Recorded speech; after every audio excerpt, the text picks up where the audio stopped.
Quarry market నుండి లాలచెరువు వెళ్లే road Subbarao Nagar వద్ద భారత రాజ్యాంగ నిర్మాత డాక్టర్ బాబాసాహెబ్ అంబేద్కర్ 133వ జయంతిని పురస్కరించుకుని రాజమహేంద్రి విద్యా సంస్థల అధినేత వైసీపీ నాయకుడు టీకే విశ్వేశ్వరరెడ్డి ఆధ్వర్యంలో ఘనంగా నివాళులర్పించారు।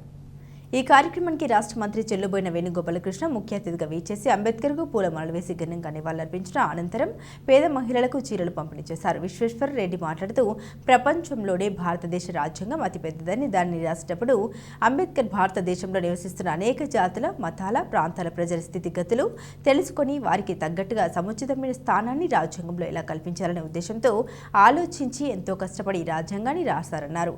అనంతరం విద్యార్థులకు టీకే చేతుల మీదుగా పుస్తకాలు పెన్నులు స్వీట్లు పంపిణీ చేశారు। వైసీపీ నాయకురాలు డాక్టర్ అనసూరి పద్మలత, దెయ్యాల రాజు, దొంతిమల్ల వీర్రాజు, మడకలి దుర్గాప్రసాద్, దొంతుమల్ల కుమార్, దొంతుమల్ల యేసుబాబు, శాఖ అబ్బులు, ఎనుగుపల్లి సత్యబాబు, ఎం హనుమంతు, ఎం రాజు, దయ్యాల సుబ్బారావు, దయ్యాల కృష్ణ, దయ్యాల సత్యబాబు, నేతల మధుసూదన్ రావు తదితరులు పాల్గొన్నారు।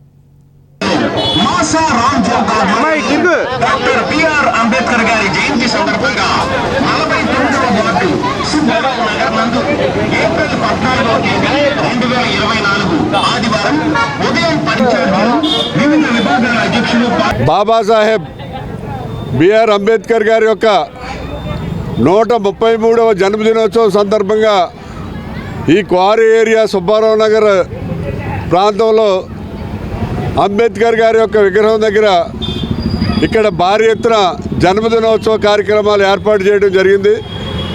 మరి ఈ కార్యక్రమానికి ముఖ్య అతిథిగా మన మినిస్టర్ వేణు గారు రావడం జరిగింది। బాబాసాహెబ్ అంబేద్కర్ గారి యొక్క లైఫ్ హిస్టరీ చూసినట్లయితే ఎవరో పడనన్నటువంటి కష్టాలు పడి హయ్యెస్ట్ రేంజ్లో చదువుకొని 73 డిగ్రీలు సంపాదించి 8 భాషల్లో విశేషమైన కోవిదుడిగా పేరుంది మన భారత రాజ్యాంగాన్ని రచించినటువంటి మహానుభావుడు అంబేద్కర్।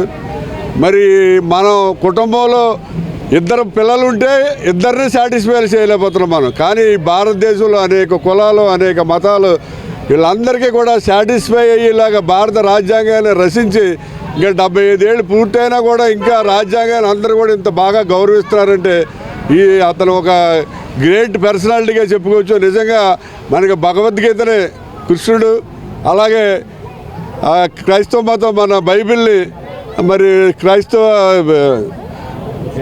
యేసుప్రభు, అలాగే ఖురాన్ని అల్లా వీళ్ళందరూ ఏ విధంగా రచించారో మన భారత రాజ్యాంగాన్ని కూడా అంబేద్కర్ గారు రచించి మన భారతదేశానికి అంబేద్కర్ గారు ఒక దేవుడు లాంటి వాడు।